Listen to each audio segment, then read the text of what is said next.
Pemirsa, selain mendesak pembangunan Jalan Lingkar Tanjung Benoa, pemerintah Kabupaten Badung diharapkan merealisasikan pembangunan underpass di kawasan Patung Ngurah Rai Tuban. Karena kawasan ini paling parah titik macetnya sehingga perlu dibuatkan underpass.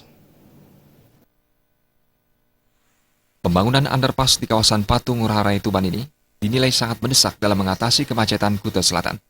Hal ini diperparah dengan kawasan tersebut masuk jalur pintu masuk dan keluar tol Bali Mandara, sehingga ada pertemuan jalur yang padat dan kemacetan tidak bisa dihindari.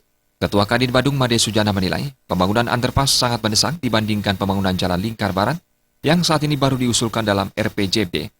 Pembangunan Jalan Lingkar Barat tidak akan maksimal apabila persoalan kemacetan menuju Kuta Selatan tidak diantisipasi. Hal ini juga akan mempengaruhi tingkat kunjungan pariwisata karena tingkat kemacetan yang cukup tinggi. Pemkab Badung diharapkan melakukan koordinasi dengan pemerintah pusat dalam perencanaan dan pendanaan pembangunan, serta dengan pihak Angkasa Pura yang juga berkepentingan.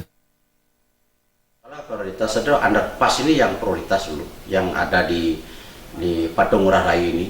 Ini kan artinya benturan ini antara dari selatan, dari arah pariwisata menuju ke bandara, dari arah pariwisata menuju pariwisata juga menuju ke keluar kota juga di sana benturan.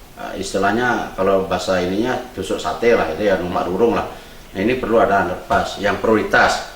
Jadi yang prioritas adalah di underpass di Dewa Ruci.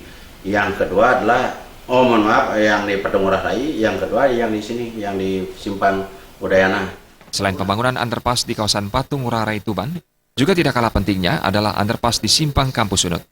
Kedua titik ini menjadi titik utama terjadinya kemacetan menuju kawasan Kuta Selatan.